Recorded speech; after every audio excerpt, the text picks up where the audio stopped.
Question दिया होता है एक, है ना, कि अगर हमारे पास क्या है, मान लो सिमिलर टाइप के सेल्स हैं तो उनको सीरीज में कनेक्ट करना चाहिए या पैरेलल में कनेक्ट करना चाहिए।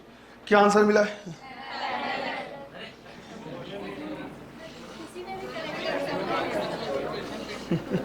सिचुएशन पे, हाँ, कौन सी सिचुएशन का?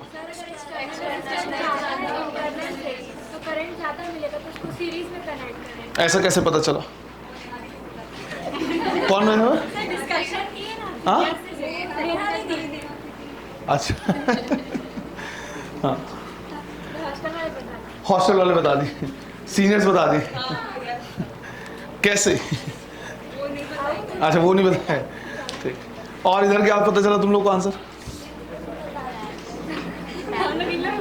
पैरेलल में होना चाहिए।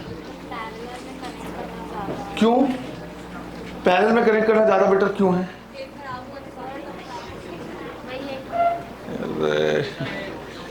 ये जो दिमाग में तुम्हारे चल रहा है ना, आधा तो जो इधर से उधर मिक्स करोगे, एक खराब हो तो बाकी सब बंद है। भैया वो ये कि घर में जो टीवी वी सब लगते हैं वो पैरेलल में क्यों लगता है? बैटरी की बात नहीं चल रही यहाँ पे।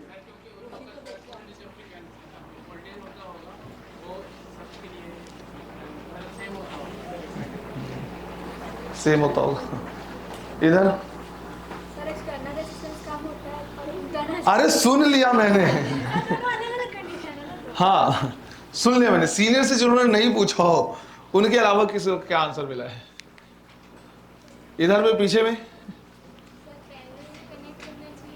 क्यों पैरेलल में कनेक्ट क्यों करना चाहिए?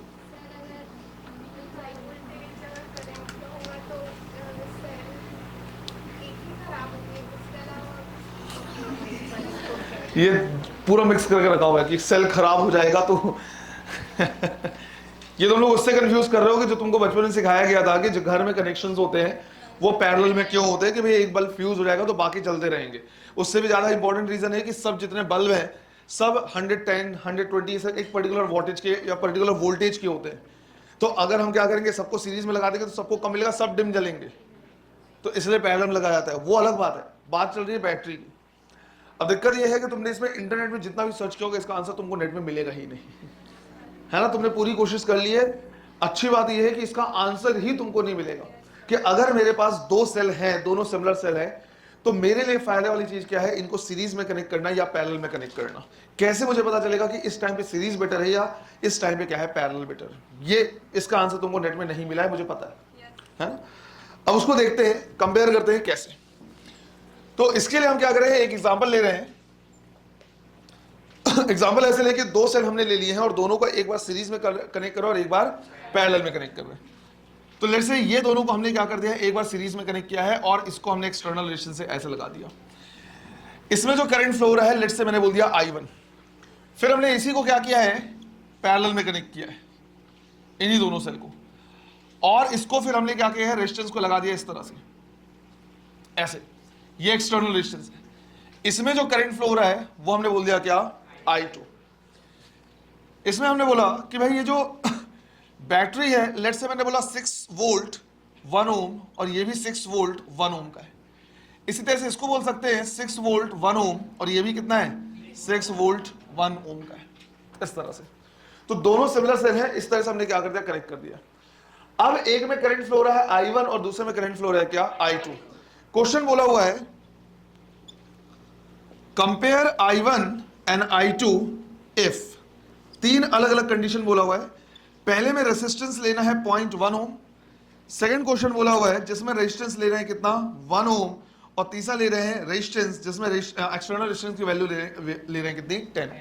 ऐसे दोनों में हमें क्या करना है, कंपेयर करना है कि कौन ज्यादा है कौन कम है, किसमें कौन सा कॉम्बिनेशन ज्यादा करंट दे सकता है, कौन सा कॉम्बिनेशन कम करंट देगा, ये हमें देखना है। तो सबसे पहले हम क्या कर रहे हैं, सॉल्व कर रहे हैं इस तरह से। अब हम कहेंगे कि देखो ऐसा है कि I1 अगर मुझे निकालना है तो मुझे निकालना पड़ेगा E equivalent divide by R net, जितना भी नेट रेजिस्टेंस है। एक चीज समझना है कि ये दोनों तो सीरीज में लगे हैं, इनका कॉम्बिनेशन इसके साथ सीरीज में ही लगा हुआ है। करंट ऐसे जाएगा और वापस ऐसे आएगा, तो ये दोनों किसमें लगे हैं, सीरीज में लगे हैं, और इनका कॉम्बिनेशन इसके साथ भी क्या लगा है, सीरीज में। यहां पर अगर मैं देखूं तो मैं बोलूंगा ये दोनों आपस में कैसे लगे, पैरेलल में, लेकिन इनका कॉम्बिनेशन इसके साथ सीरीज में लगा। तो इस चीज का ध्यान रखना है कि सेल का कॉम्बिनेशन कैसा भी हो, वो पूरा एक्सटर्नल रेजिस्टेंस के साथ कैसा कॉम्बिनेशन होता है? सीरीज कॉम्बिनेशन होता है। देख के जरूर कभी कभी ऐसा लगता है, कभी डायग्राम इस तरह से बना के देगा तुमको, राइट? डायग्राम इस तरह से बना के देगा, यहां पे बोल देगा इसका ये रेजिस्टेंस है 1 ओम, ये 1 ओम है और इसका भी 1 ओम है, बोलेगा ये तीनों कितना। तो ध्यान ही रखना है कि देखने में तीनों क्या लग रहे हैं? पैरेलल, पर ऐसा है नहीं। करंट के फ्लो को देखना है तुमको। जब तुम करंट के फ्लो को देखोगे तो यहां से कुछ करंट निकलेगा, यहां से कुछ करंट निकलेगा, दोनों मिलेंगे, यहां पे जाएंगे और फिर वापस आएगा तो इन दोनों में डिवाइड हो जाएगा। तो इन दोनों में करंट क्या हो रहा है? डिवाइड हो रहा है। तो ये दोनों किसमें है? पैरेलल में। लेकिन इसका कॉम्बिनेशन एक्सटर्नल के साथ कैसा है? सीरीज में। जब भी समझ में नहीं आया तो तुम इन सबको क्या कर सकते हो? इक्विवेलेंट से रिमूव कर सकते हो। और जब इक्विवेलेंट बैटरी से क्या करोगे? रिमूव करोगे, तुमको पता चल जाएगा कि ये पूरा इक्विवेलेंट एक्सटर्नल के साथ कैसा है? सीरीज में। इस बात का थोड़ा सा क्या करना, ध्यान रखना। देखने में जरूर ऐसा लग सकता है, पर मैंने तुमको पहले भी बताया है कि किस टाइप से दिख रहा है उस पर बिल्कुल भी नहीं जाना है। इस चीज का ध्यान रखना है कि करंट डिवाइड हो रहा है या पोटेंशियल डिवाइड हो रहा है। क्लियर है ये? अब अगर मुझे I1 की वैल्यू क्या करनी, निकालनी है, तो मैं लिखूंगा E equivalent divide by R net. मैंने यहाँ पे इक्विवेलेंट नहीं बल्कि नेट रेजिस्टेंस लिख दिया, क्योंकि यहाँ पे मैं लिखूंगा E equivalent divide by R net का मतलब है एक्सटर्नल रेजिस्टेंस के साथ इंटरनल रेजिस्टेंस का जो इक्विवेलेंट है वो सीरीज में लगा हुआ है, तो टोटल ऐड कर दे रहे हैं। अब अगर मैं क्या करूं, देखो, तो बोलूंगा 6 और 6 किसमें लगा है? सीरीज में। तो टोटल कितना जाएगा? 12 वोल्ट डिवाइड बाई 1 और 1 सीरीज में लगा है, कितना हो गया? 2 के साथ ये पहला क्वेश्चन जो ले रहे हैं ये 0.1 ले रहे हैं, तो कितना हो जाएगा? 2.1। अब अगर 12 डिवाइड बाई 2 होता तो 6 आता, 2.1 है तो 6 से थोड़ा सा कम आएगा। मैं कैलकुलेट नहीं कर रहा, बस मैंने अप्रोक्सीमेट ले लिया, लेट्स से 5.8 एम्पियर या 5.9 होगा, या 6 से थोड़ा कम। मैं सिंपल ऐसे भी लिख सकता हूं कि 6 से थोड़ा क्या है? कम है। फिर मैंने क्या किया? I2 निकाला। I2 निकालूंगा तो सेम क्वेश्चन उसी तरह से सॉल्व करना होगा, E equivalent divide by R net. अब 6 और 6 किसमें लगे हुए? पैरेलल में। कितना आ जाएगा? 6 आएगा। फिर यहां पे 1 और 1 पैरेलल में, कितना? 1/2 मतलब 0.5, और ये 0.5 0.1 के साथ किसमें लगा है? सीरीज में। तो हम यहां पे लिख सकते हैं क्या? 0.6, है ना? उसी तरह से लिखेंगे R plus R equivalent. R equivalent 0.5 होगा इसमें, और ये एक्सटर्नल कितना है? 0.1, तो 0.6 आ गया। कितना आया? 10 एम्पियर। कौन सा कॉम्बिनेशन ज्यादा करंट प्रोवाइड कर रहा है? Parallel combination. कौन सा कॉम्बिनेशन ज्यादा करंट प्रोवाइड कर रहा है? Parallel combination. इसमें मैं बोल सकता हूं कि सेम टाइप का सिचुएशन है, सिमिलर बैटरी है, बट जो पैरेलल कॉम्बिनेशन है वो मुझे ज्यादा करंट क्या कर रहा है? प्रोवाइड कर रहा है। मतलब बेटर कौन सा हुआ इस पर्टिकुलर केस में? Parallel combination, right? हम इसमें बोलेंगे कि पहला हमारे पास कंडीशन है कि I2 ज्यादा आ रहा है किससे? I1 से। पहला हमें मिला कि भाई I2 ज्यादा आ रहा है I1 से, ये बेटर हुआ। इसी तरह से तुमको सेकंड कंडीशन जिसमें रेजिस्टेंस कितना लेना है? 1 ओम, और थर्ड कंडीशन जिसमें रेजिस्टेंस कितना है? 10 ओम, ये तुमको कंपेयर करना है। कुछ भी चेंज करने की जरूरत नहीं, सबको सेम सॉल्व करना है। बस R की वैल्यू अभी यहां पे हमने 0.1 लिया था, अब तुमको 1 लेना है, और थर्ड कंडीशन में यहां पे 10 लेना है। क्लियर है ये? चलो करो, कंपेयर कर रहे हैं। तो हमने निकाला I1 इज इक्वल टू, सिर्फ यही तो चेंज करना है हमें। तो E इक्विवेलेंट कितना है? 12 डिवाइड बाई, यहां पे लिखेंगे 1, और R इक्विवेलेंट कितना है? 2, तो टोटल कितना हो जाएगा? 3। ऐसे लिखो, समझ में आ जाएगा। तो I1 की वैल्यू कितनी आ रही है? 4 एम्पियर। फिर I2 निकालेंगे तो इक्विवेलेंट कितना है? 6। सिर्फ और सिर्फ यहां पे हमें चेंज करना है ना, यहां पे। तो ये हो गया कितना? 1, और ये कितना था? 0.5, तो कितना हो गया? 1.5। 6 डिवाइड बाई 3, और ऊपर में 2 कर देंगे तो 12/3, वापस से कितना आएगा? 4 एम्पियर। सेकेंड में हमें मिल रहा है कि I1 और I2 दोनों क्या है? इक्वल है। I1 और I2 की जो वैल्यू है वो क्या है? सेम है, बिल्कुल इक्वल है।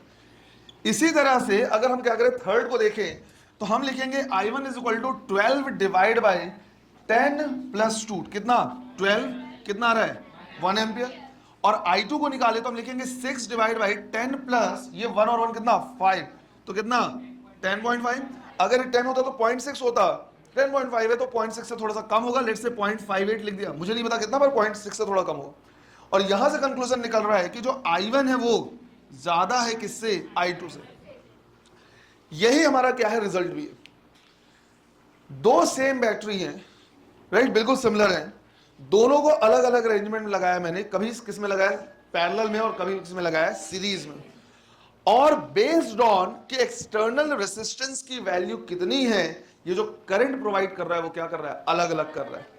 कंक्लूजन हमारा ये निकल रहा है कि अगर एक्सटर्नल रेसिस्टेंस की वैल्यू इंटरनल रेजिस्टेंस से कम है, इंटरनल रेजिस्टेंस कितना था 1 ओम, तो उस टाइम पे पैरेलल कॉम्बिनेशन क्या है, ज्यादा बेटर करंट हमें प्रोवाइड कर सकता है।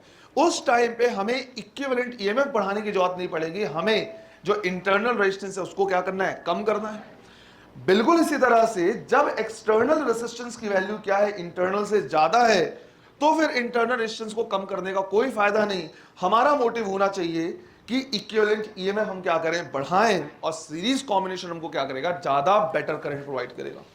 रही बात सेकंड केस की, जिसमें इंटरनल और एक्सटर्नल रेजिस्टेंस अगर बराबर हैं, तो हम चाहे सीरीज कॉम्बिनेशन यूज करें चाहे पैरेलल कॉम्बिनेशन यूज करें, दोनों हमें क्या करेगा, इक्वल करंट प्रोवाइड करेगा। तो क्या यहां से बात समझ में आई कि कब यूज करना है, कैसे यूज करना है। कभी भी अगर हमारे पास बैटरी है तो हम सीधा क्या करेंगे, देखेंगे कि बैटरी का इंटरनल रेजिस्टेंस कितना है और जो एक्सटर्नल रेजिस्टेंस लगा रहे हैं वो कितने, और उन्हीं को हमें क्या करना है, कंपेयर करना, और उसी के कंपैरिजन से हमें क्या करना है, आंसर देना। क्लियर है ये, उससे खुद समझ में आ जाएगा। और जो जितना ज्यादा करंट प्रोवाइड करेगा उतना ज्यादा वो पावर यूटिलाइज करेगा। तो कंक्लूजन लिख रहा है, क्योंकि हो सकता है थ्योरेटिकल क्वेश्चन क्या कर ले, वो पूछ ले, और थ्योरेटिकल पूछा तो बहुत बढ़िया क्वेश्चन बनेगा। कंक्लूजन लिखना है, यहां पे पहला पॉइंट लिखना है,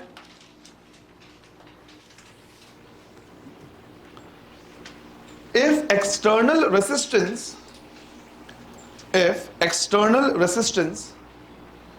is less than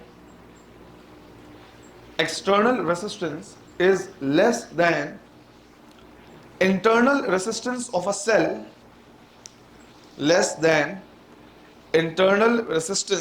cell, then parallel combination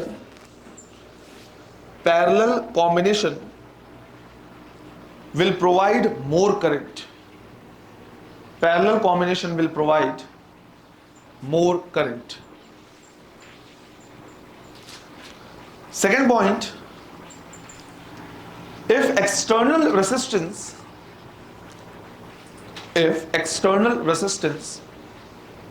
is greater than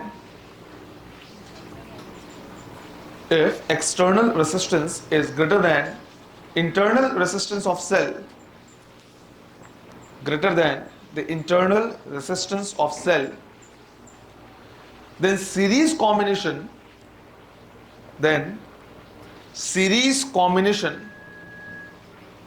will provide more current. Series combination will provide more current. जबकि थर्ड पॉइंट क्या हो जाएगा, अगर इक्वल है तो दोनों ही क्या करेंगे, सेम करंट प्रोवाइड करेंगे, है ना। तो थर्ड पॉइंट लिखना है, if external and internal resistance R equal, if external and internal resistance are equal, then both combination will provide equal currents. Both combination will provide equal current. Clear है ये? किसी ने नहीं नोट किया है तो नोट कर सकते बेटा। देखो, फिर नेक्स्ट टॉपिक हमारे पास है कि गैल्वेनोमीटर को हम क्या करते हैं, कन्वर्ट करते हैं एमीटर में as well as volt meter में, और यहां से न्यूमेरिकल क्वेश्चन क्या होता है, बनता है बढ़िया, और साथ में कभी कभी थ्योरेटिकल क्वेश्चन भी बन जाता है। तो टॉपिक डालना है कन्वर्जन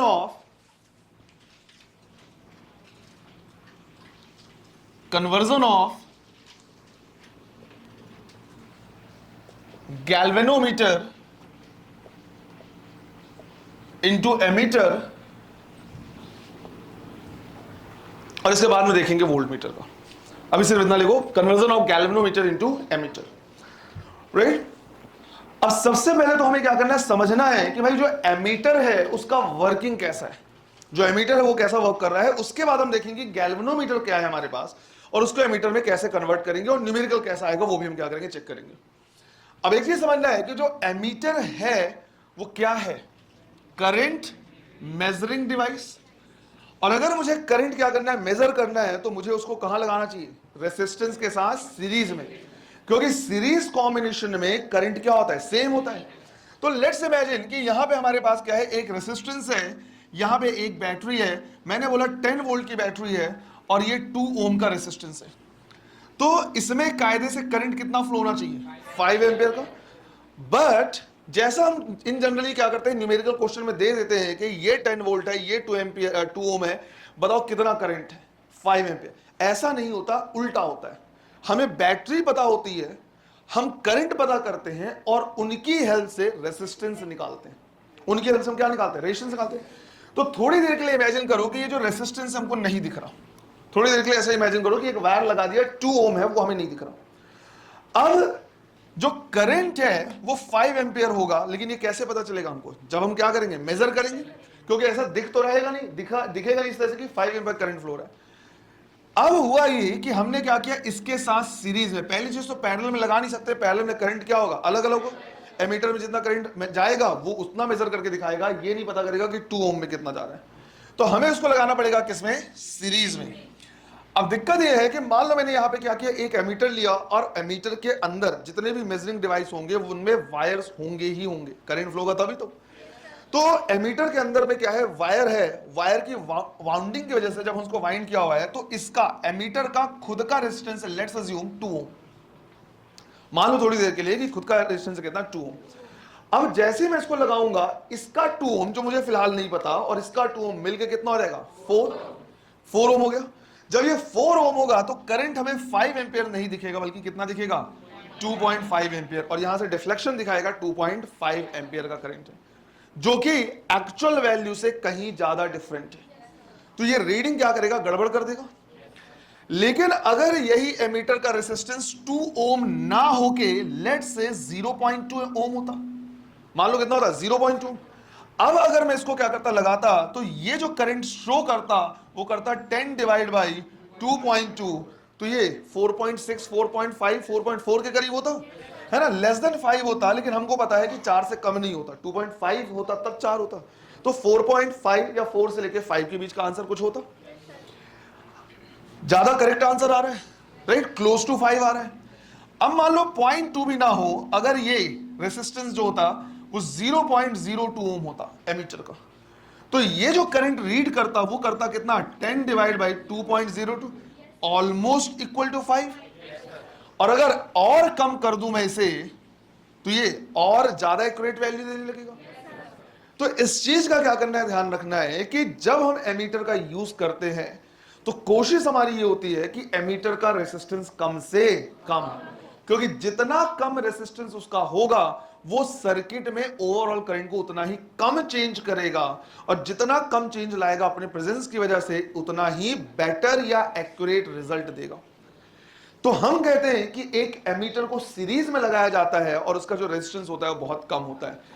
आइडियल केस में हम ये बोलते हैं कि जो रेजिस्टेंस होता है कितना होता है, 0, जिसकी वजह से वो बिल्कुल भी अल्टर नहीं करेगा सर्किट को और 100% एक्यूरेट देगा। बट कंडीशन कैसा है, आइडियल, जो कि हो नहीं सकता। तो सबसे पहले हमें क्या करना है, एमीटर के बारे में ये 2-3 लाइन लिखनी है ना, यहां पे एमीटर,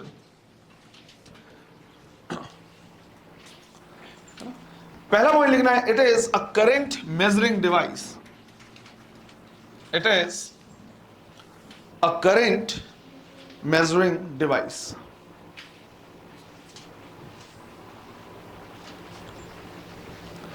सेकेंड पॉइंट लिखना है, it is connected in series with the resistance. It is connected in series with the resistance for which current needed to be measured. For which current needed to be measured. Third point लिखना है,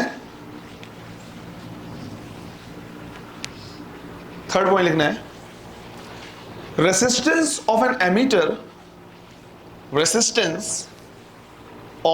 emitter should be very less. Resistance of an emitter should be very less. And fourth point लिखना है, resistance of an ideal emitter is 0. Resistance of an ideal emitter is 0.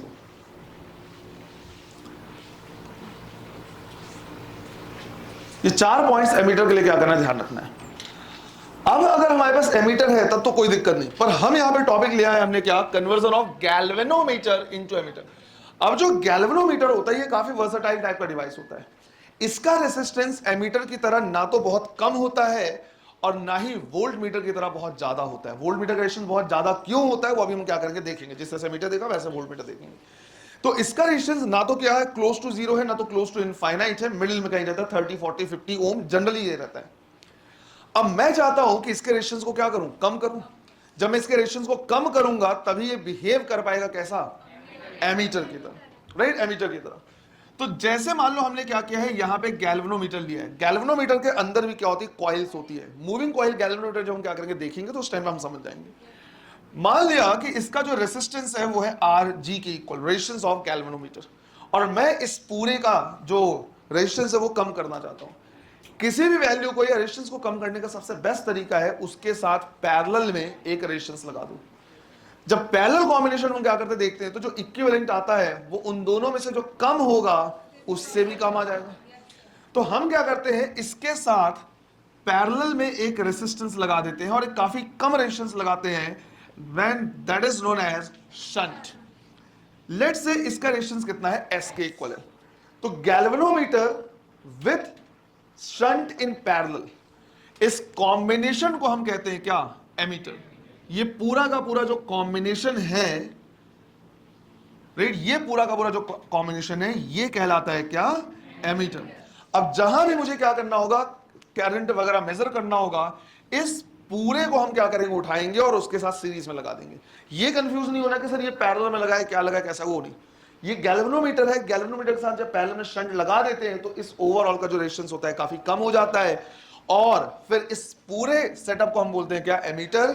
और उसको पूरे को उठा के लगाएंगे सीरीज में उस रेजिस्टेंस के जिसके क्या करना है, हमको करंट मेजर करना है। अब मान लो मैंने बोला कि जो एमीटर हमने क्या किया, बनाया है, क्योंकि न्यूमेरिकल यहीं से आएगा, जो एमीटर बनाया है उसमें हम 2 मिली एम्पियर करंट क्या करना चाहते हैं, मेजर करना चाहते हैं। हम चाहते हैं कि हम एक ऐसा एमीटर बनाए जो कम से कम 2 मिली एम्पियर का करंट क्या कर पाए, मेजर कर पाए। दिक्कत यह है कि जो गैल्वेनोमीटर है ये 2 माइक्रो एम्पियर तक क्या कर सकता है, करंट मेजर कर सकता है। इसको बोलते हैं फुल स्केल डिफ्लेक्शन। ये सारे टर्म न्यूमेरिकल में तुमको मिलेंगे। इसको बोलते हैं हम full scale deflection. Full scale deflection कहने का मतलब ये हो गया कि जब हम गैल्वेनोमीटर को क्या करते हैं, लेते हैं तो उसमें इस तरह का रीडिंग दिया हुआ है। गैल्वेनोमीटर पॉजिटिव नेगेटिव दोनों वैल्यूज होती है। जैसे बोला हुआ है 0, यहाँ पे 0.5, यहाँ पे 1, 1.5 और इधर पे 2, राइट, और ब्रैकेट में लिखा है माइक्रो एम्पियर। मतलब ये है कि ये जो रीडिंग क्या कर सकता है, मेजर कर सकता है, वो मैक्सिमम कहां तक मेजर कर सकता है, 2 माइक्रो एम्पियर तक। तुम अगर 2 माइक्रो एम्पियर से ज्यादा करंट दोगे तो ये यहीं तक आ सकता है, इसके नीचे आएगा ही नहीं। तो 2 से ज्यादा रीडिंग दोगे तो तुमको पता नहीं चलेगा 2.1 है या 3 है या 3.1 है, कुछ भी पता नहीं चलेगा। मैक्सिमम रिफ्लेक्शन कहां तक जाएगा, 2 पे। पर मैं क्या चाह रहा कि इस पूरे से मैं कितना मेजर कर लूं, 2 मिली एम्पियर। तो हम ये चाह रहे हैं कि यहां से जो हम करंट दें, राइट, वो दें कितना, 2 मिली एम्पियर। अब हमें इस चीज का क्या करना है, ख्याल रखना है कि जब ये 2 मिली एम्पियर करंट आएगा तो इन दोनों में डिवाइड होगा। इस चीज का ध्यान रखना है कि कुछ भी हो जाए, जो गैल्वेनोमीटर से करंट जाने वाला है वो 2 माइक्रो एम्पियर से ज्यादा ना जाए, क्योंकि उससे ज्यादा गया तो ये फुल को कुछ समझ ही नहीं आएगा कितना ज्यादा गया, मैक्सिमम इतना जाए। और जो रिमेनिंग करंट है वो जाना चाहिए कहां से, शंट से। अब हमें शंट की वैल्यू को ऐसे एडजस्ट करना है कि आउट ऑफ आई करंट इसमें आई जी के बराबर जाए और रिमेनिंग इसमें जाए।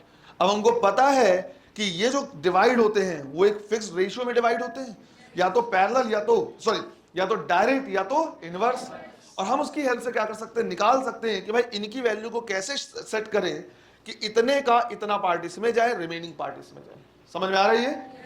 तो यहां पे हम क्या करते हैं, जब निकालते हैं तो हम कहेंगे कि देखो ऐसा है कि गैल्वेनोमीटर और शंट किसमें लगा है, पैरेलल में। अगर हम बात करें किसकी, पैरेलल की, तो पैरेलल में वोल्टेज की वैल्यू क्या होती है, कांस्टेंट। अगर वोल्टेज की वैल्यू कांस्टेंट है तो आई आर की वैल्यू क्या होगी, और अगर आई आर की वैल्यू कांस्टेंट तो आई इनवर्सली प्रोपोर्शनल होगा किसके, आर के। मतलब जिसका रेजिस्टेंस ज्यादा होगा उसमें करंट कम होगा, और जिसका रेजिस्टेंस कम करंट उसमें उतना ज्यादा। तो इसके वैल्यू को हम ऐसे सेट कर सकते हैं कि इसका फिक्स्ड पार्ट इतना उसमें जाए और रिमेनिंग पार्ट इतना जाए। कैसे निकालेंगे? अगर मुझे ये निकालना है कि भाई इसमें मैक्सिमम कितना जा सकता है, तो इसको हम लिखेंगे गैल्वेनोमीटर के थ्रू करंट IG कितने का, टोटल I का, इनवर्सली प्रोपोर्शनल है तो यहां पे क्या लिखना चाहिए, R2 मतलब S divide by RG plus S। ये आ गया फॉर्मूला हमारे पास, सिंपल सा। इससे हम क्या कर सकते हैं, ये सेट कर सकते हैं कि भाई इनकी वैल्यू S की वैल्यू हम कैसे रखें कि इतने करंट का इतना पार्ट किसमें जाए, गैल्वेनोमीटर में, और रिमेनिंग पार्ट किसमें जाए, शंट में। कोई और रटने वटने की जरूरत नहीं पड़ेगी किस तरह से। अगर डायरेक्ट और इनवर्स रेशियो पता है तो वहां से आराम से निकाल सकते हैं। जहां पे जो IG है वो क्या है, वो मैक्सिमम करंट जो गैल्वेनोमीटर जा सकता है, इसको क्या बोलते हैं, फुल स्केल डिफ्लेक्शन करंट। उससे ज्यादा जाना ही नहीं चाहिए। तो ये है फुल स्केल डिफ्लेक्शन करंट। ये फुल स्केल तक क्या कर सकता है, नीडल डिफ्लेक्ट कर जाएगा, उसके ऊपर डिफ्लेक्ट नहीं होगा, उसके ऊपर नहीं जाएगा। जो I है वो क्या है, ये वो करंट है जो हम मैक्सिमम क्या करना चाहते हैं, मेजर करना चाहते हैं उस एमीटर से, है ना। हम चाहते हैं कि भाई इतना मेजर कर ले। तो ये है current needed to be measured by ammeter, S क्या है, resistance of shunt, resistance of shunt. और जो RG है वो क्या है, रेसिस्टेंस ऑफ गैल्वेनोमीटर। तो इस फॉर्मूले को, ये डायरेक्ट क्या आएगा, डायरेक्ट और इनवर्स रेशियो वाले सिस्टम से आ जाएगा, कुछ रटने वटने की जरूरत नहीं पड़ेगी। क्लियर है? ये ऐसे लिख लो इसे, ये मैं रब कर दे रहा हूं यहाँ पे 2 मिली एम्पियर वगैरह सब। क्वेश्चन आएगा तो समझ में आ जाएगा। करो, देखो। फिर नेक्स्ट हमारे पास conversion of galvanometer into voltmeter. अब गैल्वेनोमीटर को वोल्टमीटर में कन्वर्ट करने से पहले वोल्टमीटर के बारे में देख लेते हैं कि क्या है ना। नाम से समझ में आ रहा है कि भाई जो वोल्टमीटर है वो क्या है, वोल्टेज मेजरिंग डिवाइस। जो वोल्टमीटर वो वोल्टेज मेजरिंग डिवाइस है। अब अगर वोल्टेज हमें क्या करना है, किसी रेसिस्टेंस के अक्रॉस मेजर करना है। अगर हमारे पास क्या है, कोई रेजिस्टेंस है और उसके अक्रॉस मुझे वोल्टेज क्या करना है, मेजर करना है, तो कैसे लगाना पड़ेगा, पैरेलल में। क्योंकि पैरेलल में जो पोटेंशियल डिफरेंस होगा या वोल्टेज होगा क्या होगा, सेम होगा। तो लेट्स अज्यूम कि यहां पे हमारे पास क्या है, एक रेजिस्टेंस है 2 ओम का और इसमें करंट फ्लो हो रहा है 2 एम्पियर। अब मान लो मुझे करंट के बारे में नहीं पता कि कितना फ्लो हो रहा है, या मुझे करंट पता है लेकिन ये नहीं पता कि ये जो रेजिस्टेंस है या जो वायर लगा हुआ है वो कितने ओम का है। तो मेजर करने के लिए मैंने क्या किया, इसके अक्रॉस एक वोल्ट मीटर लगा दिया। अब थोड़ी देर के लिए इमेजिन करो कि जो वोल्ट मीटर का खुद का रेजिस्टेंस है वो कितना है, 2 ओम। अब अगर ये भी 2 ओम होगा तो ये जो 2 एम्पियर आएगा, पहले अगर जब तक ये नहीं लगा था तो 2 मल्टीप्लाइड बाई 2, एक्चुअल जो पोटेंशियल डिफरेंस होता है इसके अक्रॉस वो कितना होता, 4 वोल्ट। ये एक्चुअल में होता, पर हम देख तो पा नहीं रहे। मेजर करने के लिए हमने यहां पे क्या कर दिया, एक वोल्ट मीटर लगा दिया ऐसे। जब हम वोल्ट मीटर लगाएंगे तो अब ये जो 2 एम्पियर है वो इन दोनों में क्या होगा, डिवाइड हो जाएगा, और ये इक्वल इक्वल डिवाइड होगा। इक्वल इक्वल डिवाइड हम क्या कर सकते हैं, बता सकते हैं कि भाई ये इनवर्स रेशियो में डिवाइड होगा। सिंस ये दोनों बराबर है, करंट दोनों में बराबर बराबर जाएगा, इसमें भी जाएगा 1, इसमें भी जाएगा 1। अब अगर ये 1 और 1 गया तो ये मेजर कितना करेगा, 2 इंटू 1, दैट इज, जो कि बहुत ज्यादा गलत है। अब अगर मैं यहां पे इमेजिन करूं कि 2 की जगह में मैं कितना ले लूं, 20, तो अगर मैं 2 की जगह पे क्या करूंगा, 20 लूंगा, तो मोस्ट ऑफ द करंट इधर से जाएगा। हम सीधा बोल सकते हैं कि भाई इन दोनों के लिए पोटेंशियल डिफरेंस सेम है, मतलब आई आर की वैल्यू क्या होगी, कांस्टेंट। तो आई इनवर्सली प्रोपोर्शनल होगा किसके, रेजिस्टेंस के। यहां पे रेजिस्टेंस ज्यादा है तो यहां पे करंट कम और यहां पे करंट ज्यादा। हम एग्जैक्टली निकाल सकते हैं कि कितना करंट इसमें जाएगा और कितना करंट इसमें जाएगा। फॉर एग्जांपल, अगर मान लो मुझे इसमें निकालना है कि इसमें कितना करंट जाएगा, तो हम लिखेंगे I1 is equal to I R2 divide by R1 plus R2, और हम यहां से निकालेंगे कि टोटल करंट कितना था, 2 ampere multiplied by 20 divide by 22। Exactly हम ऐसे निकाल सकते हैं। अब जब इसको क्या करेंगे, निकालेंगे, तो लगभग जो आएगा ये 11 हो गया। 20 बाई 10 होता तो 2, 10 टू 11 है तो 1.8 मान लो, लगभग मान के चलो कि भाई 1.8, लगभग 1.8 जाएगा। अब 1.8 इंटू 2 करोगे, राइट, 1.8 इंटू 2 करेंगे अगर हम, तो लगभग कितना आएगा, 3.6 वोल्ट, जो कि 2 वोल्ट से ज्यादा ही करेक्ट है। और एक्चुअल के आंसर के बराबर आ रहा है, लगभग क्लोज आ रहा है। इमेजिन करो कि 220 की जगह पे मैं यहां पे क्या ले लेता, 200। तो अगर मैं 200 लेता तो यहां पे ये क्या हो जाता, 200, और ये कितना हो जाता, 202। अब ये और भी क्या होता, 1.2 के लगभग क्लोज होता है ना। जैसे जैसे ये वैल्यू बढ़ती जाएगी वैसे वैसे 2 के काफी क्लोज आता जाएगा। 2 के क्लोज आएगा, अगर 1.8 से ज्यादा हो गया तो रीडिंग 4 के काफी क्लोज आएगी। अगर मैं इसके जगह पे 2000 ले लूं तो 2002 यहां लिख सकते हैं, ये और बिल्कुल किसके करीब आ जाएगा, राइट, 4 के करीब टोटल आंसर आता जाएगा हमारा। अगर मैं इनफाइनाइट ले लूं तो मैं बोलूंगा इससे कोई करंट नहीं जाएगा, पूरा का पूरा 2 एम्पीयर इससे जाएगा, तो 2 × 2 कितना जाएगा, 4, और एग्जैक्ट रीडिंग दिखाएगा। बट अगेन किसी का भी जो वो हो सकता है वोल्ट मीटर का जो रेजिस्टेंस होगा वो इनफाइनाइट नहीं हो सकता, पर ज्यादा से ज्यादा तो हो सकता है। जितना ज्यादा हम इसको बढ़ाते जाएंगे 2 एम्पीयर का मैक्सिमम करंट इधर ही से जाएगा, और जितना 2 एम्पीयर के मैक्सिमम करंट 2 एम्पीयर का मैक्सिमम करंट इससे जाएगा, जो रीडिंग है वो उतनी क्लोज होगी ओरिजिनल रीडिंग की। तो हमें कुछ चीजें समझ में आई कि जो वोल्ट मीटर होगा उसका जो रेजिस्टेंस होना चाहिए वो क्या होना चाहिए, काफी ज्यादा, और अगर आइडियल केस की बात करें तो इनफाइनाइट। तो सबसे पहले हमें क्या करना है, वोल्ट मीटर के बारे में लिखना है। It is a voltage measuring device, it is a voltage measuring device. Second,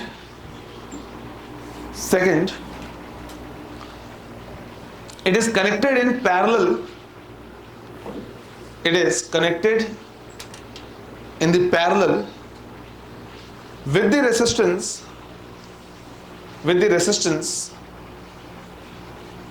for which voltage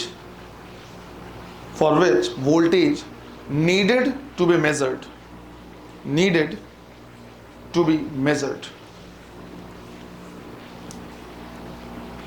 third point लिखना है, resistance of voltmeter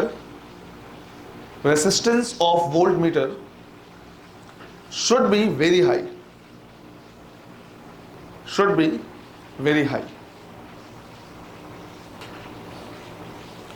और fourth point, resistance of ideal volt meter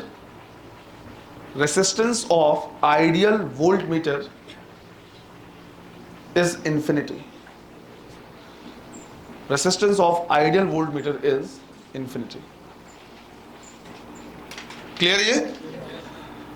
अब मुझे क्या करना है, गैल्वेनोमीटर को कन्वर्ट करना है वोल्ट मीटर में। अब गैल्वेनोमीटर तो करंट मेजरिंग डिवाइस है, उसमें रीडिंग उसकी होती है, और इसका जो रेसिस्टेंस होता है वो ना तो बहुत ज्यादा ना तो बहुत कम, 30, 40, 50 के रेंज में होता है।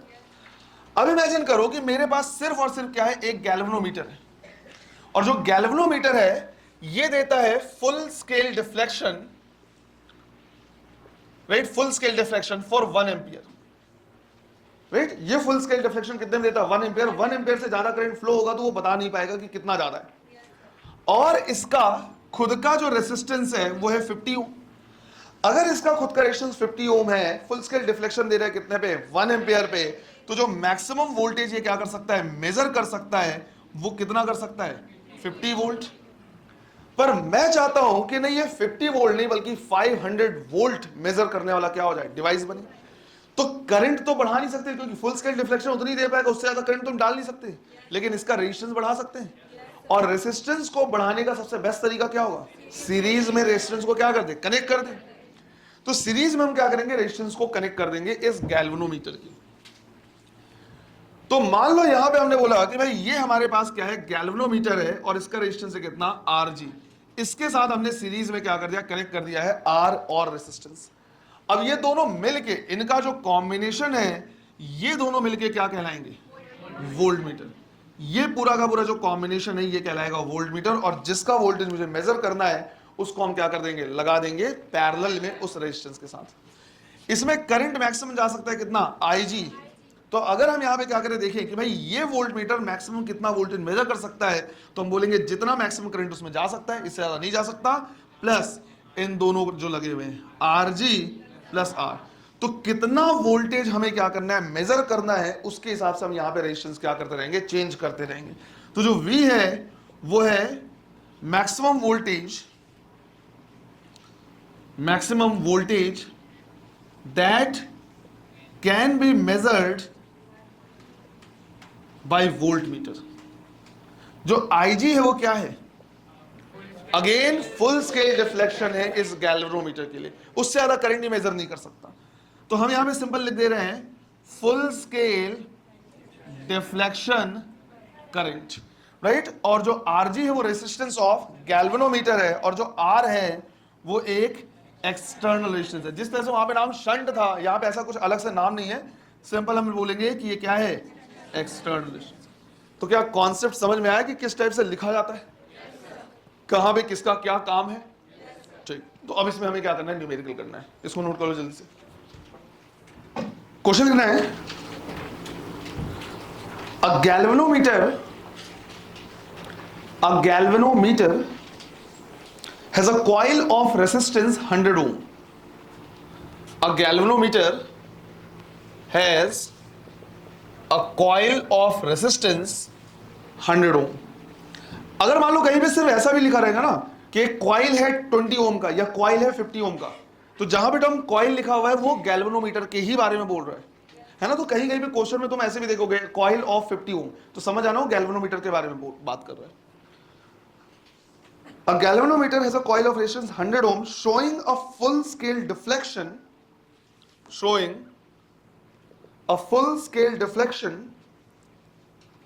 at 50 microampere.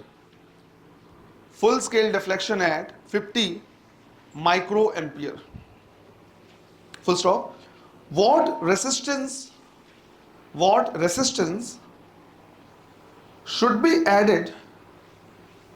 What resistance should be added to use it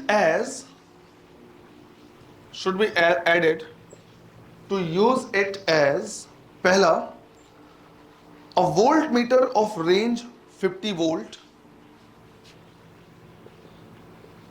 a voltmeter of range 50 volt. Second, an ammeter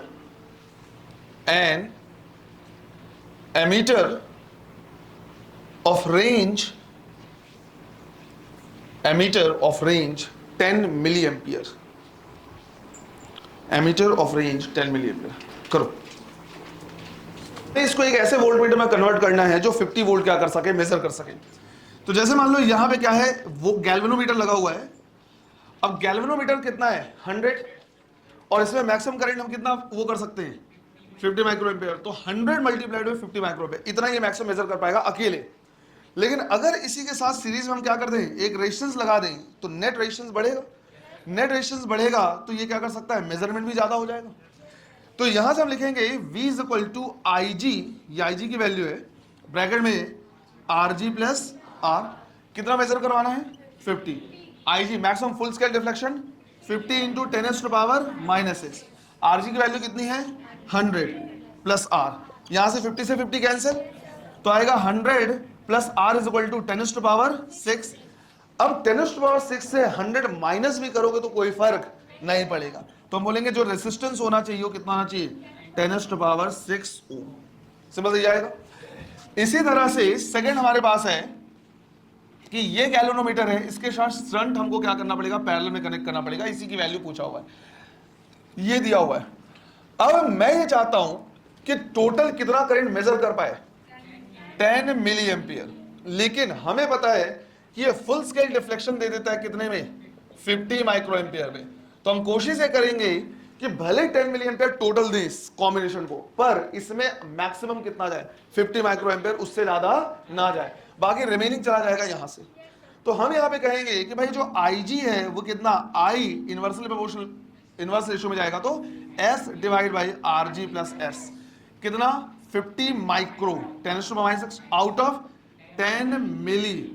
S की वैल्यू हमें निकालनी है, और नीचे में कितना है, RG की वैल्यू कितनी, 100, तो हो जाएगा 100 प्लस S, राइट। ये कैंसिल होगा, है ना। इसको इधर ले आएंगे तो क्या हो जाएगा, +3, तो कितना हुआ, 5 into 10⁻⁻³ is equal to S divide by 100 plus, cross multiply करेंगे, ये इससे अगर हम मल्टीप्लाई करें तो ये कितना हो जाएगा, 5 इंटू 10⁻³ इंटू 100, कितना बचा 0.5 plus 5 into 10⁻³ is equal to s, है ना। ये 0.5 है, ये 5 है और ये s है। थोड़ा सा ध्यान रखना, कंफ्यूज नहीं होना, मैं इसको ऐसे बना दे रहा हूं। तो इसको अगर मैं इधर ले जाके माइनस भी करूं तो s माइनस 5 इंटू 10⁻⁻s, इससे कोई फर्क नहीं पड़ेगा, ये 0.0005 है ना, तो कोई फर्क नहीं पड़ेगा, इज इक्वल टू 0.5 आ रहा है, इसको नेग्लिजिबल ले लेंगे तो शंट की वैल्यू लगवा जाएगी 0.5 ऐसे। क्लियर है? लिखो लिखो।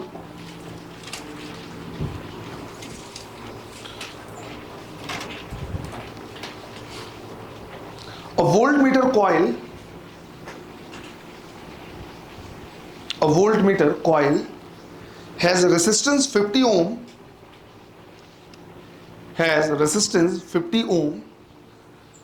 and a resistor of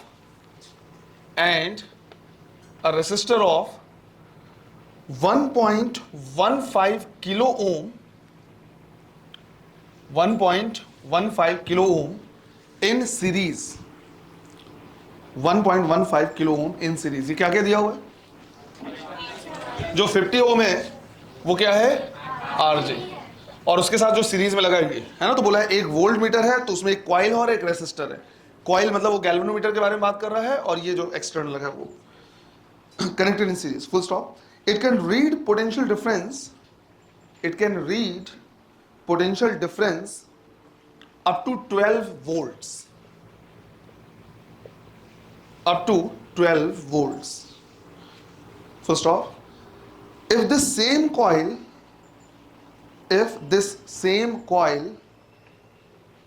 is used to construct an emitter,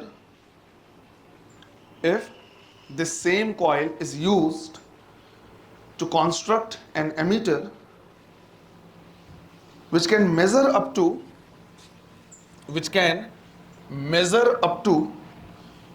current of 2 ampere,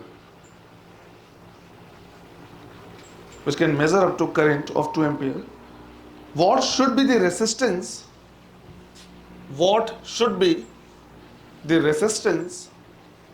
of shunt used? निकालो। वोल्ट मीटर बनाया हुआ है, तो इस वोल्ट मीटर की हेल्प से जो दिया हुआ है डिटेल, इससे हम ये निकालेंगे कि इस कॉइल का मतलब गैल्वेनोमीटर का फुल स्केल डिफ्लेक्शन करंट क्या है। फिर उस फुल स्केल डिफ्लेक्शन करंट को हम क्या करेंगे? यूज करेंगे एमीटर बनाने में।